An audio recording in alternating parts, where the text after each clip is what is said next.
They pretty rough. They got a nice squad. Um, my team, Bishno, Gary Westside, and then Hammond Morton. So that'll round out like the Hoosier Pink situation, and then for Mac Jokes, it's 6 games total, 5 boys, 1 girls game. We got Hammond Morton. They got a nice young squad. They got a second year coach, Aaron Abrams from Gary, Indiana, played at Wallace. He does a pretty good job. You got St. Francis, DeSales right there off of what's it 100? What is that? 100 like 102nd or something like Ewing Avenue, right on the what we call it West South Side, but they call it the East Side. Ron know what I'm talking about. Yeah, that's East Side. Yeah, Southeast Side. Yeah. Then we got Chicago Lincoln Park. You got Bowman Academy. We have 21st Century. They got a nice team led by a kid named Ashton, like a three. I think he's like a 3.5-star kid in the 2023 class. Hammond Central, they roll in. They got the kid Jordan Woods, who's a Division I recruit in football and basketball. It's their point guard. Oh. So he's point guard on the court, wide receiver on the field. Man, who else playing? Missing some. Oh, Chicago Perspectives. They loaded this year. They got some nice talent this year. Then we have Detroit Renaissance. They smooth. They got a nice team. Detroit Westerns coming as well. And then Bishop Knoll, boys and girls playing. On the boys side, we got the kid Jaden Rayner, who has offer from point guard, or he has offer from University of Illinois. Who else he got? He got a couple more people. He transferred in this year from St. Rita. And he can play. So you got him. Got a couple of wings. Combo guards that's good. Caleb Parks is nice. You got a kid, Angel, Krishan, and then big fella, freshman. He's probably number 1 or number 2 in his state in his class. Mitrell Harbin, 6'10" freshman. He is good. He's taking his time in the sense of like, don't rush things, don't skip the process, and just fall in love with the process. But that kid, he got a chance to be one of them. So it's gonna be interesting to see. He can play with his back to the basket. He can step out and shoot. But the one thing he does that I think separates him from other kids, not only just his age but his size, is he can pass the basketball. Mm. And you don't really see too many kids that are that size that can pass. You know what I mean? So he can step out. He can shoot the three ball. And he's not a frail 6'10", because he's 6'10", he might be like 270. Yikes. Yeah, about about 270. So for me, I'm like, nah, you coming to Bishop? No, that's for sure. Yeah, we not about to play. You coming to the kingdom? We not doing that. So it's good. Just being able to see his maturation. Over the first couple, like, because they played 2 games. First game he was under the weather, so he didn't play that much. And they played this past Friday. He had a nice, without them even running any plays for him, he had like just off of him just running the floor and just being in the right spots. He had like 6 points and 6 rebounds just running the floor, like just clean up, like little small stuff. And then I guess teams are starting to find out like you can't leave him open because he can actually shoot the ball. So it's like even if he pop, it's like you pick your poison. You gonna collapse on Jaden Rayner kid. You know what I'm saying, and leave him open, or do you try to take that away and now Rayner's getting downhill on you from the slot elbow and you kind of stuck. So they should have a good game because Bishop is playing Detroit Renaissance, so that'll be a good game. And then Additional girls, we playing Butler College Prep. They got about 5 Division I kids on their team this year, so they look pretty. They solid. And a lot of the girls that we have, they grew up playing with them as well too. So it's gonna be good. We got a couple collegiate prospects. The main one right now is named Isis Thomas. She had her visit with Purdue over the summer. She's a sophomore, about 5'10" wing, making that transition to being like a 1 or 2. It's like a solid 1 or 2. Real athletic, gym rat. She's definitely one of them types. So it sounds like the holiday season gonna be loaded. Hey, a lot of buckets are gonna be given as gifts. It's a whole bunch of them. You know what I mean? That's the way to like close. So we close out the year with Hoops for Pink. That's December 27th through the 29th, and then we open the new year with Mac Jokes, which is January 2nd. That's on a Monday. So it's gonna be fun, man. I think we've had about 30 media outlets that have asked for credentials. I think I'm gonna release that next week so people to start, filling out that application and get everybody. Like I tell people, it's like, man, as long as you follow the rules, I don't care what you do. You know what I'm saying? Like you come get the more content, the better. You know what I'm saying? Obviously, we got our own official photographer and videographer that does the stuff that I want to see. But the more the merrier. You know what I'm saying? If you can use that to help a kid get an offer or get some interest, or just to be able to show that the type of environment, it's a kid friendly, family oriented environment. We've never had any nonsense. God willing, we continue down that path, and it's just one of those things of, hey, every year around that time, it's like you're gonna get you some good ball in. You can watch, you can see, the future of tomorrow. That's gonna be at the collegiate level and possibly at the pro level. This is what year is this? We started.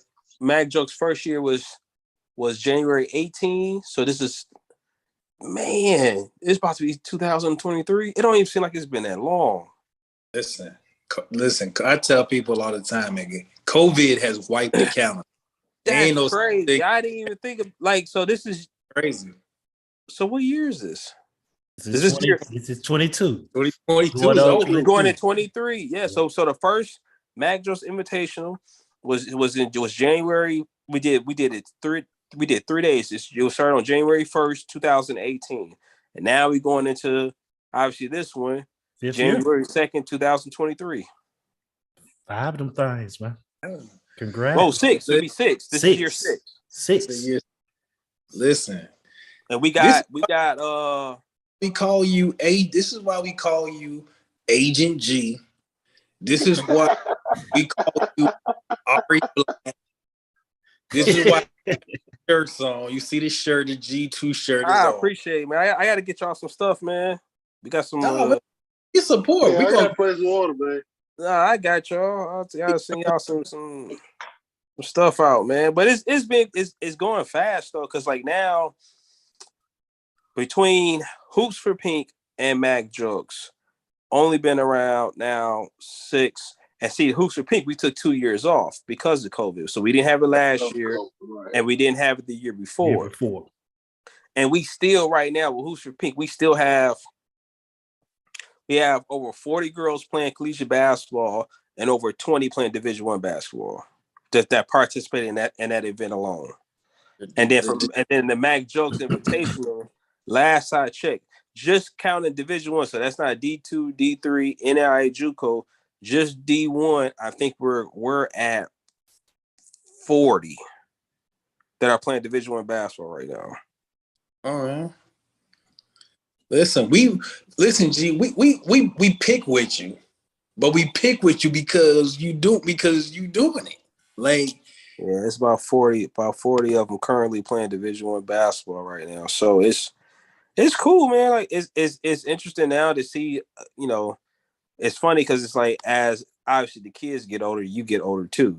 God willing, right? So you start to see right now, like we got, man, from I'm looking at this. So last year, in just the 22 class, we got Reggie Bass is at Central Michigan, Rasheed Jones, Western Carolina, Antonio Lesbin, University of Maine, Ty Comer, Eastern Kentucky, Cody McMahon, that's a young lady. She's at Ohio State. Kennedy Shriverson, a young lady at Evansville. Madison Wardell, young lady DePaul. Ruby Whitehorn, another young lady, Clemson. Mila Reynolds, Maryland. Kelly Radigan, Loyola, Maryland. Lily Sauter, Purdue. Jessica Carruthers, Butler. You got Didi Hageman. She's at Michigan State. Tamia Ware, LSU. Blake Wesley. We had our first draft pick, too. First rounder. I forgot. Blake. Yeah. That's right. And I remember posting on Facebook when he played, because he played in Mac Jokes 2021. That kid, y'all better, in Notre Dame, y'all better enjoy it while you can. He is not about to be there long. So he was our first draft pick. Get it off. That's what's up. We got another guest in the shadows. Hopefully he can turn his camera on. He might be at practice right now. We get our main man, Coach Les, in the building. He's in the studio today. So you know it's serious. Worldwide right there. When we tell, I cannot miss the opportunity. Go ahead. I just said it's not just a bunch of dudes talking. We be serious. That's not just a model we just throw around just because now. I will never miss the opportunity when Mr. Gregory Jones II. Here we go. Here we go. I won't miss it. I can't. And I also I caught in on the end of the conversation. I actually seen one of your young fellas that's down here at Florida Atlantic. Nelly. Yeah, man. Gonna be one of them if he stay focused. He had eight. He had eight. They beat Florida at Florida, and he had 18 and 10. Yep. So for everybody that's watching it, like y'all remember the year I had the turkey tip off, and he was on the right wing, and he dunked on the kid. What's his name? He's he at Rutgers right now, actually. Talking about that tip dunk one. No. The one he was on the right wing and took off.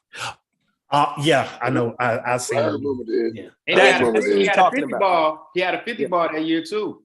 On the same team. Yep. I met him. I was down there, and I mentioned you. He was like, "Man, you know." I was like, "Yeah." And he was, man. He seen when I said Greg Jones. That's a good kid, man. He the crazy part about it is the exact same event. He has a cousin. Now think about this, Les. Who you think his cousin is? Karan Davis. Oh. They first cousins. You know I like Karan. You see what he doing right now? Oh yeah. We're gonna have to talk on another platform. We're gonna have to talk. Hey, he grew though. They just measured. He legit 6'7" without shoes now. Yeah, we're gonna have to. We're gonna talk about that. Yeah, we're gonna talk about that. Hey, Ham, check this out. Bro. The other young boy, point guard, smooth, right? In high school, he was already like 6'5", teetering 6'6". Hey, matter of fact, so we talking about Blake Wesley. He in the Mac Jokes Invitational in January 21, he beat Blake Wesley and gave him 30. Now he finished in his second year at JUCO, 6'7" point guard, and had games where he had 40, 39, 35. Like, yeah. Like 27 and 12 one game, I say. Yep. I know the coach over there. Cleveland, Matt. Mm-hmm. That's why I said we gotta talk. We gonna Ham. Hey. You talking about like legit 6'7"?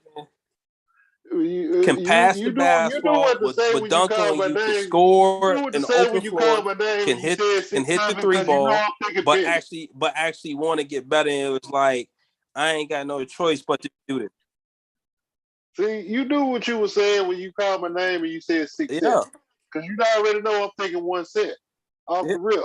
And then you start rattling off scoring like 40, 39, 38, and 12, and it's like, yeah, that I'm thinking one set, but I ain't thinking one set at Memphis. I'm thinking one set at Treadwell High School. Man, hey, I'm gonna have to send you some footage. You're gonna be like, nah.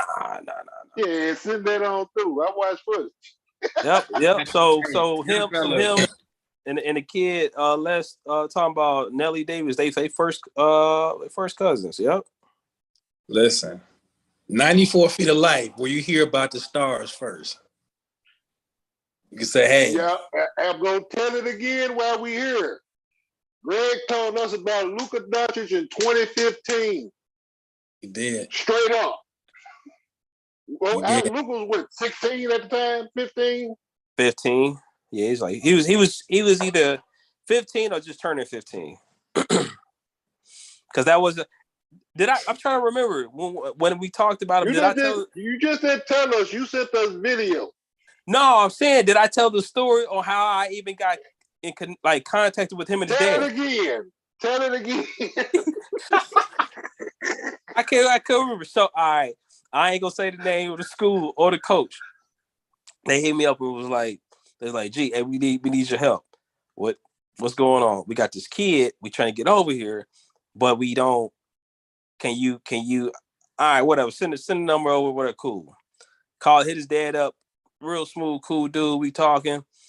And he like, yeah, I wouldn't mind it, but he's playing with Real Madrid, and he got a buyout clause. Oh, okay, cool, whatever. Man, he said that number. I called the coach. Hey, he ain't coming. He is not. He ain't coming. He ain't not coming. I don't know. Go find somebody else. It's not gonna happen. That was crazy, man. His buyout was like close to $3 million when he was like 15. Yikes. 15 years old with a $3 million badge, y'all. I was like, what? I'm like, he's not coming. They was like, what? I'm like, he's not coming. Don't even just let it go. That's why he coming to camp like he come from the club now. Out of shape, kicking in front of the knuckle, he still gonna give you 30. Different type of dude, man. Like man. So, speaking of different type of dude, the beginning of the college season this has been one of the best openings to a season I can remember in a long time. No ducking and no dodging. Like if you better say who are you think you is. You better show it, because they coming. So let me get this way, because Les thinks I like to pick on him. And try to pick. I already know where this is going. Say this, and I'm being absolutely serious. There is 0% troll behind this. I would give Cal all the credit in the world for going to play Gonzaga in a real road game. Yeah. I give him credit for that, because they are not blue blood teams who will go play real road games like that. I would. They lost, cool. I would not troll that loss at all. And I like that. What we seen earlier, like the PK Invitation or the PK Classic, seeing people play people. We're not doing the whole. I'll say it. I don't want to pick G2 out there because he got business to take care of. We ain't seeing. Go ahead. What's the question? We ain't seeing like Syracuse used to do back in the day, and they wouldn't leave the state of New York for 2 months. Right. You know what I'm saying? Like, so fellas, early the season, I know G2, we talked about the Maui Invitational in our group chat. The Maui Invitational was great. The PK invite. The game of the year was pretty much played last week with Alabama, North Carolina. Man, what? Man, that was like a third place game, right? That was the third. Yeah, it was like that Syracuse game. So, fellas, just kind of give me. I'm gonna go Trav, Ham, and swing it to our coaches. Just send me your early thoughts on the season. Trav Denham. It's what we was expecting. Everybody, any and everybody can get touched. Any and everybody can get touched. North Carolina getting touched. But what was that? Iowa State. Who that? Iowa State. Mhm. Anybody can be beat on any given day. That's what makes college basketball so fun. That's what makes March Madness one of the best tournaments to watch basketball wise, because anybody can get beat. And like we said before, I think it was the show. It was the show that we were supposed to have you on last time, G2.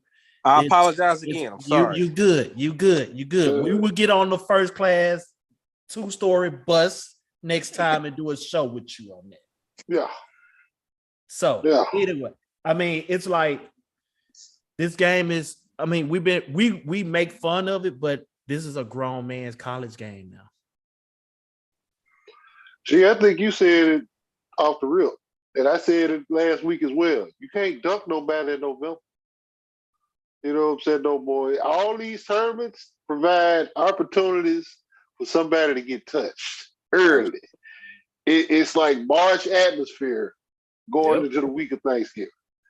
And then you come out of it, you still gonna have some more neutral site play going over into December too. You know what I'm saying? So, and don't the Big Ten get ready to start conference play, right? They normally start in December. Yeah. You know what I'm saying? They like first week of December or whatever, they normally kick off with conference play. So it's especially with the dynamics now of also when you factor in the NILs and everything else, that whole dynamic is changing, man. And it's actually, I think it's more fun. I think it's created a little bit more intrigue because it's more than just about the one and dones now. We're looking at the cats that's getting paid. These cats that's getting paid, they 2, 3, 4 year cats. That's like that. You know what I'm saying? That's really out there. And we might have one of those times where we're going to have a new number one every week or every other week. Just is what it is. Coach Les. I am being someone that is close to that and dealing with, trying to help guys get to that level. It's been exciting. It has been something. It's been something that I go and I talk with my players about, because they're like, man, I'm prime example. Had the opportunity to go watch the Sunshine Slam last week. And Georgia, they got a new regime over there, with Coach Mike White and his staff, SEC school, and they playing UAB. The score is 43-42 halftime, Georgia. UAB wins 87-71. And I'm gonna tell you this now: Jordan Walker is one of the best guards in college basketball. Jordan Walker. And I'm going to say this. I'm gonna say it, and this is, as Ham would say it, Coach Les on wax. UAB has the potential to be a Sweet 16 team. Mm-hmm. Yeah. I was here when you said it.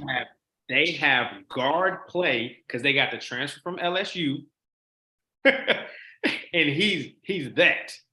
He's that. He's really that.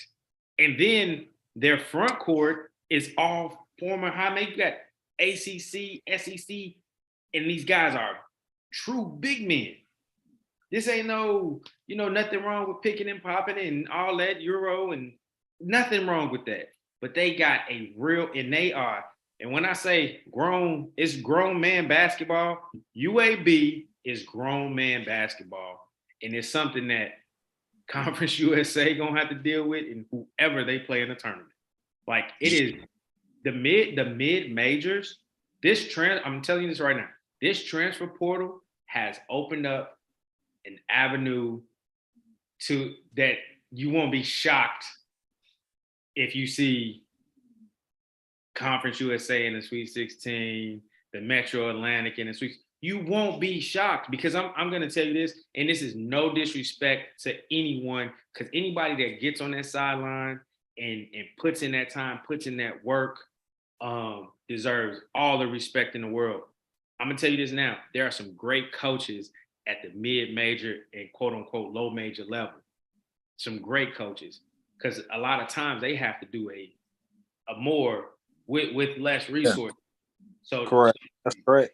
So I'm telling you, there are some great coaches. So that's why you can see Shaheen Holloway. Yeah, he go beat, last year, get to the Elite Eight, go to St. Peter's. Now he's at Seton Hall, and he's doing his thing at Seton Hall. He's been that coach. He's been good. He's been good. Like all these guys, they don't get good because they get to the Power 5 high major level. They're good where they're at. And now all they're doing is, okay, now, you know what? I had to do this with a 6'3". I ran this system with a 6'3" wing, but now I have the opportunity to get a 6'8", 6'9" wing. Exactly. You get what I'm saying?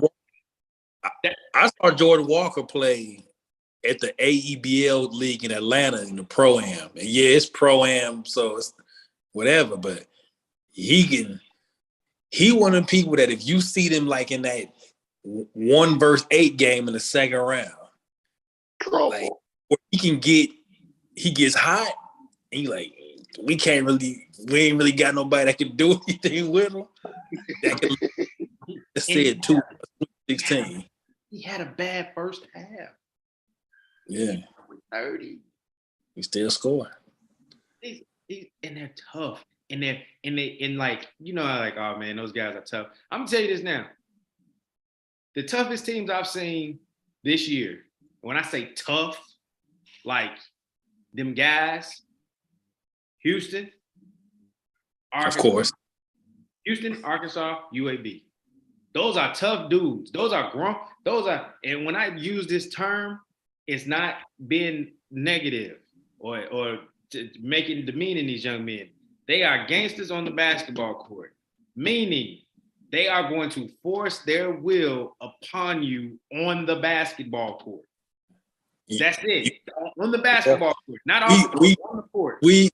I remember we were watching the tournament conference games last year on Zoom, like we do, just watching everybody, and we was like, man, that's second shift.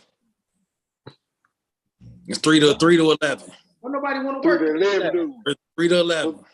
The 3 to 11, dude, because they hoop after they get off, and they start to go hoop at 11:30 before they clock in. Yeah. They just about that action, man. G2, some of your early season thoughts from what you've seen. I think that, like, people are mentioning like NIL deals and it's going to tank the game and things like. If anything, it's making it more competitive because what's happening now is, and it's like it's not in a sense of it. It's making it's not a sense of extreme parity amongst college, like because the who's and who's are still them, but what is happening now is it's allowing some of the other quote unquote brands that are colleges and universities in those same conferences have an opportunity to be like, oh, okay, we play you X amount of times a year. We play during Feast Week in Atlantis or PK. We can have a kid say, this is where we going to play. This is who we going to play. If you got dreams and aspirations on making that money, that's cool because you are going to be seen by everyone. So if you are one of them, you're going to be able to get your money. Yeah. The other part of that coin, the other side of that coin, I should say, is if you are one of them, you're going to be matched up with who they say is one of them. And you can't ask for nothing else. You get an opportunity to make your money, and you get an opportunity to play against the best. And that's why I mess with him to this day, because I still call him as the Tony Stark of basketball. Arkansas is here to stay until he decides he want to go somewhere else. And for the SEC, y'all in trouble. Cause that team and the kid Nick Smith ain't played yet. And he could be the first point guard to be drafted. Like I don't know if people really seen what that kid is. He's like you talking about someone that has the wingspan of a Rajon Rondo, fast, athletic, wants to play defense, can hit the open shot, can get wherever he wants to on the floor. Mm-hmm. And he just enjoys winning. So when you see certain like Houston, bring your lunch pail when you play Houston. It's gonna be a long day. Oh yeah. That Texas team, they like, hey, surprise, we here. You look at Virginia, they just snuck up. Arizona, and then my Boilermakers, man. I'm like, hey, we got to get to the promised land this year. I was messing with them. I was like, y'all want PK. Listen, we got to, and in March, we got to put it together. Because Purdue is always going to have somebody that's above abnormal height. Every year. Enormous. He's just they got two this year, don't they? It's all of them. Yeah, Edie, yeah. But they Purdue got always but they're so like Purdue's beating people without a top 75 kid. Yeah. Hey, G2, can we talk about that? I don't mean this for years, but since we on the fact of college and we talk about this, recruiting and evaluating are two different things. Absolutely. Two different things. And what's happening and why we see an influx of 1,700 kids leaving Division I schools is the evaluations are becoming less and less. You're spending more time recruiting than actually evaluating. And like Coach Painter and that staff, they probably top 10 evaluators in college basketball. I put Virginia up there too. Definitely Kansas. Definitely Kansas. Those are just three I'm just naming off. That's something probably for another day. But I think so Les, what they do is they understand how to find guys that fit what they do. Yep. Whereas other people try to find guys that can get them over the top. And it's like, if you got a proof of concept that you can develop and that you can get kids to buy in, you find the kids that fit what you can do because you already understand what the product is. You understand what the end goal is. So people could say, oh, well, Purdue, they don't really have that many guys in the pros like that. And it's like, you could say that. You could, but they do got guys that are in EuroLeague, Euro Cup, you know what I'm saying, that's playing in China, that's playing in South America. So it's not like they're not playing. But what cracked the mold is you had a kid come by the way of Jaden Ivey, who ended up being a lottery pick. At the position, people used to say Purdue couldn't get kids to the league at. So now you got a situation where you got someone like Jaden Ivey who he doing this thing in Detroit.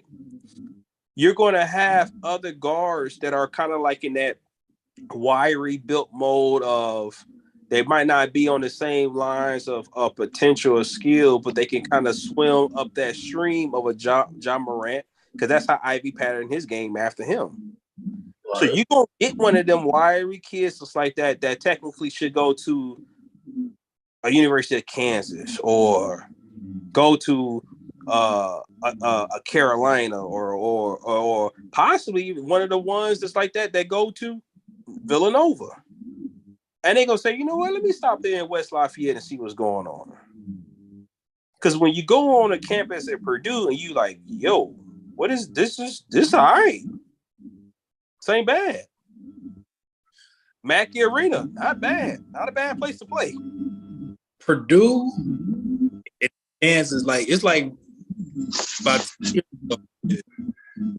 North Carolina after Hansborough and them left.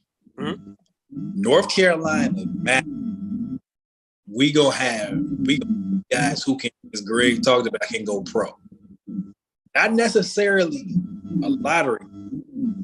North Carolina went through a stretch of about 5 years where they had just a team. They had like 6 dudes that was either low first round or second round picks.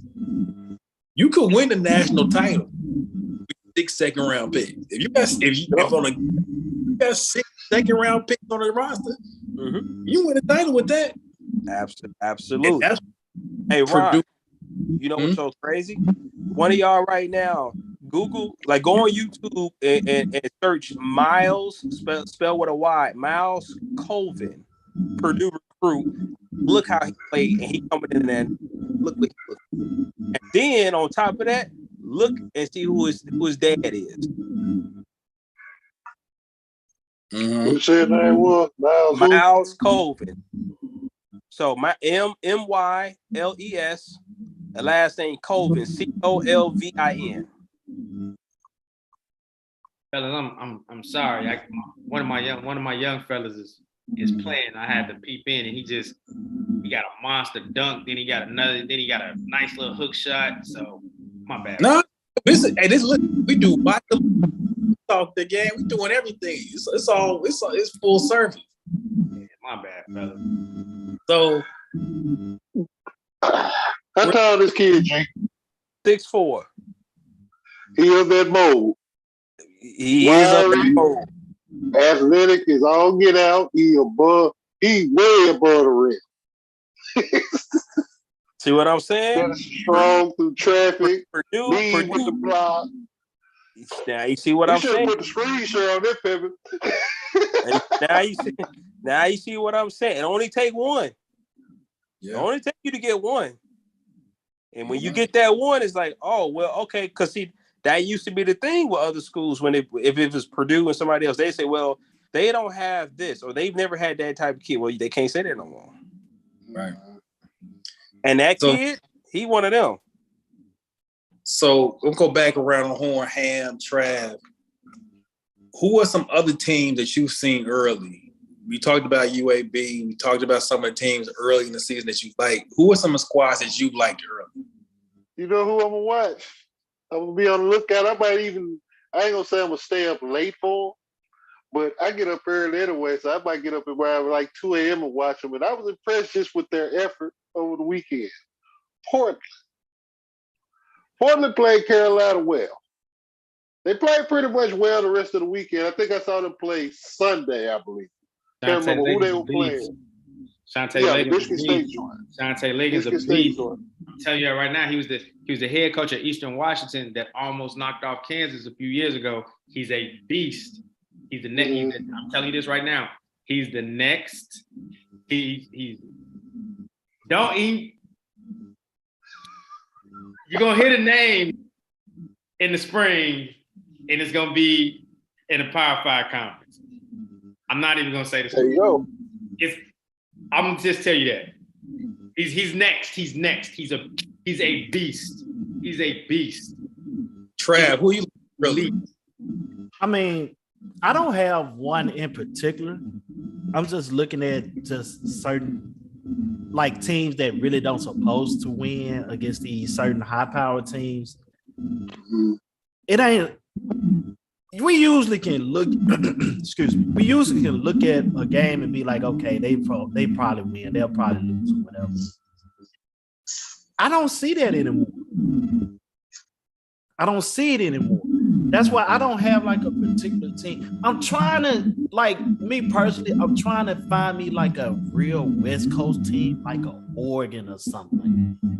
Trying to see how they'll do, because those are the teams that kind of sneak up in the Sweet 16 and the Elite 8 or something like that. So trying to see what they all about. But overall, I mean, I'm just enjoying college basketball right now, man. I tell you, especially now that I'm living on the East Coast, I'll not go see more on the close side. I love the Atlantic team. Oh yeah, the Atlantic team to me that's grown. We talk about growing up, grown man basketball. Atlantic 10 is 21.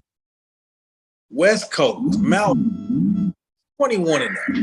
You talk about like San Diego State, Wyoming, Colorado State. That's grown ups. Them folks, they don't get,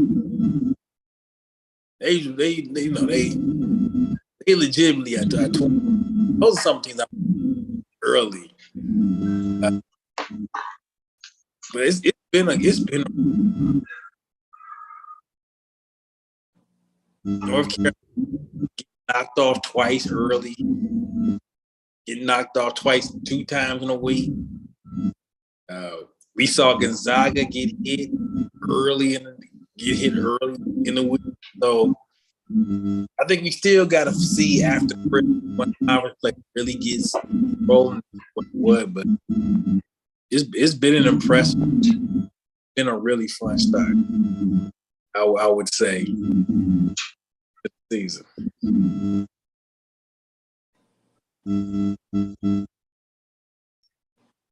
And so since we got G2 on, even though we invite him in onto the phone. We got the NBA Jam quarter. So shout out to everybody who voted. We had a lot of votes on every match. Never have to see that. Trav gonna pull the bracket up.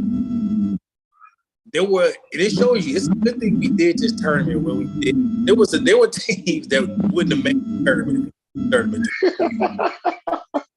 because the parity in that parity in NBA right is wild. And what made this one real wild was that we kind of called some of the tendencies and behaviors that we saw was going to happen in the voting process.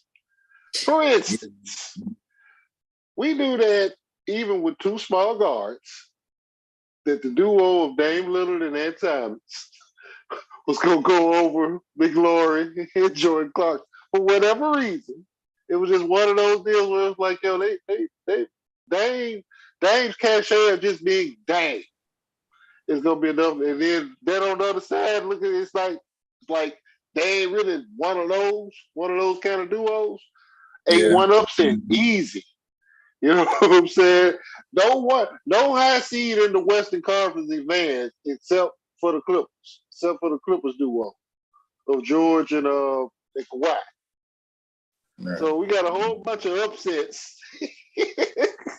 right. on the west end of things. It's pretty much chalk. So the voting will start on this tomorrow. I can think we reveal one matchup. So the voting will start on Wednesday officially until Sunday night. What day we gonna cut them off? We're gonna cut off the same day we cut this one, Sunday, 8 p.m. Eastern. Cool. We're gonna cut it off. So here is the first quarterfinal. In the first quarterfinal, Giannis and Drew Holiday. Versus Garland and Spider.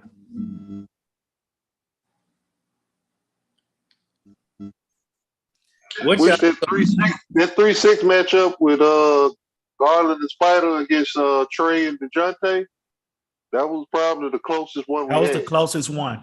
That was the closest matchup. You know, so that one, yeah, that all of them really was pretty much routes. You know, after that. That's right. What's the next quarterfinal?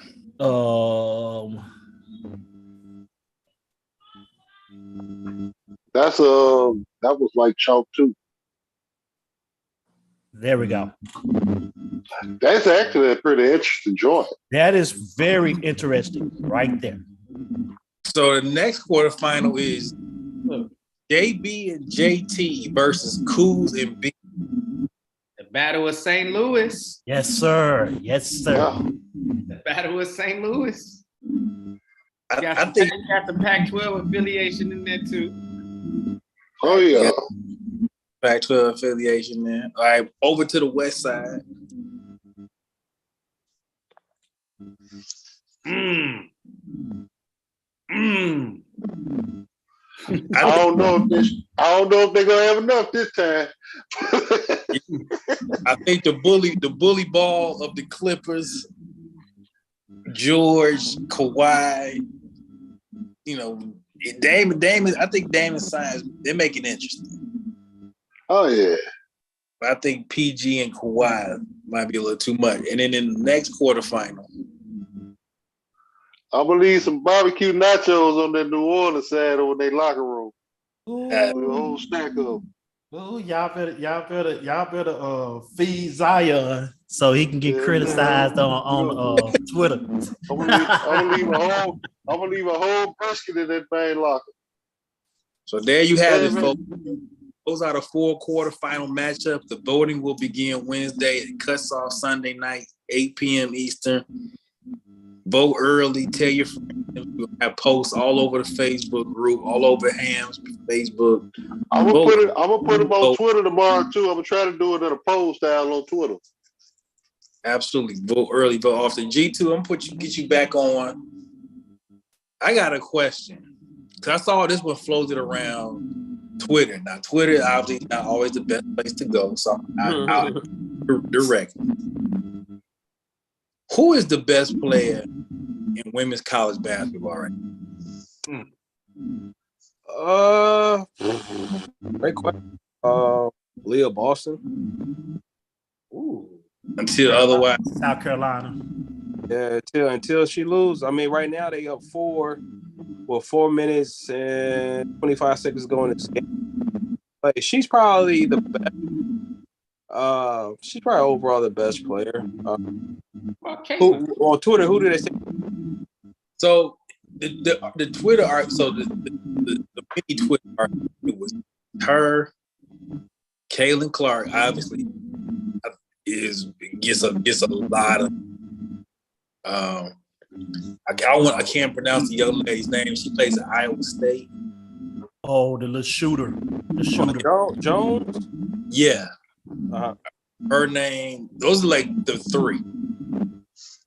Nah, man. I was Clark is let me ask you. Yeah, I can't ask Twitter now. Clark's the closest, I guess, if you could do like a comparison. She would be kind of like at the collegiate level, because I don't know at the pro level, because this is a whole different game. At the collegiate level, she's like a Jimmer Fredette or Adam Morrison type. She's really not gonna make anyone better on her team. She doesn't really play defense like that. And Iowa was just ranked way too high to start the year. Like they're good, but they ain't one of them types of good. As far as guards go, Charisma Osborne is probably at UCLA is the best point guard in the country. Like she should be the first guard, like legit point guard. But then you got obviously like Haley Jones at Stanford. She's more of a hybrid as far as guard goes. Rory Harmon is rough at Texas. She's been hurt, but she's rough at Texas. Let me see who else. I know I'm missing a couple people. AZ Fudd is finally healthy, so now she's rolling at UConn. He's finally healthy now, and it's like that's going. Like people would say, "Oh, well, they missed Page," but this team is harder to defend without Page because the ball's just not sticking in her hands. Going now, constantly moving. You know what I mean? I'm trying to think who else. Deja Kelly's rough. Like a lot of people, like, oh well, she's not, because they look at it from an aesthetic standpoint of they're like, but no, she can hoop. Like she can hoop. She probably has when you look at guards, she probably has the best mid range in women's college basketball. You know, and she's a lot bigger thing though. Like she's legit, probably like 5'2". So like she can get onto the elbow and elevate right over the top of you and knock that down.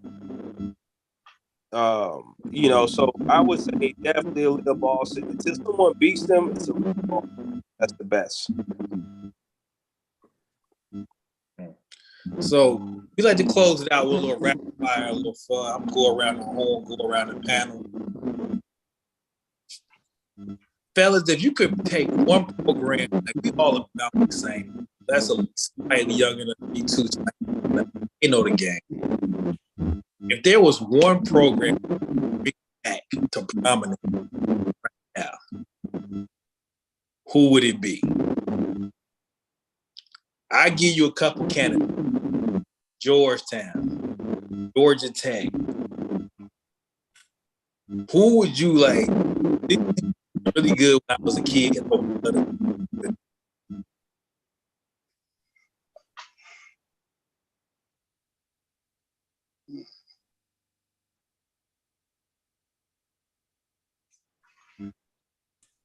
I know I ain't stump all these. Repeat that one more time, Big Shot. Repeat that one more time. Program was when we grew up in the, let's say, late 2000. Program that was prominent. May not have been good. They was prominent. You like, I wish we could bring them. But who would? They got for me. I just wanted to make sure I was accurate in hearing what you were saying. It's two. It's two for me. It's UMass. It's UNLV.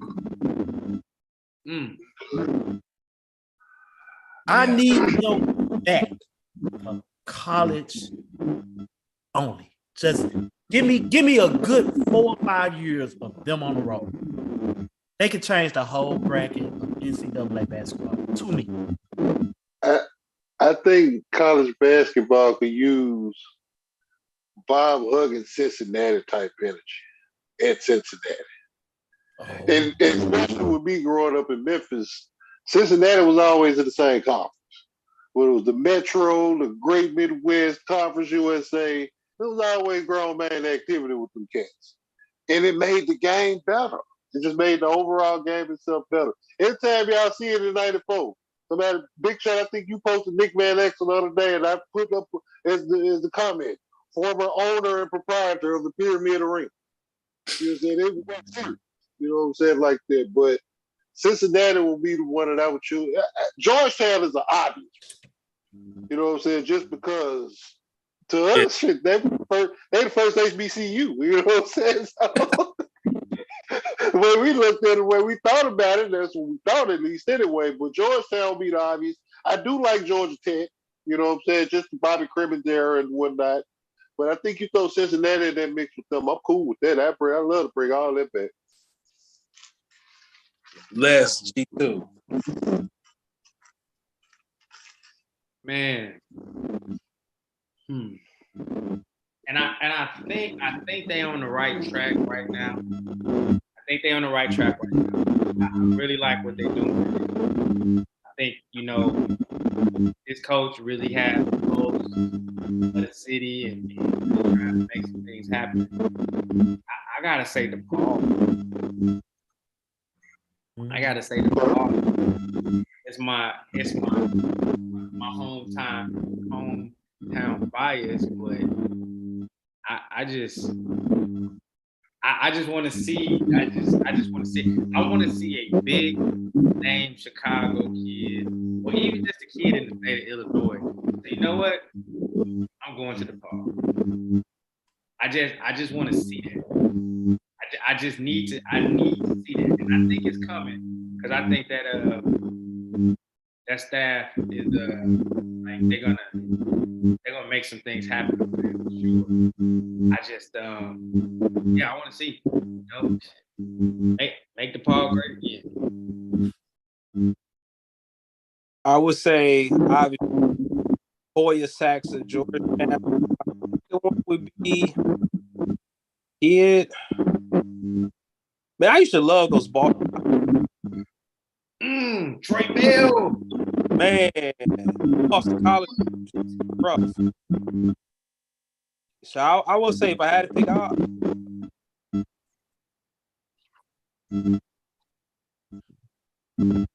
Okay, so I think we would all. I mean, not all. I say all. The Big East being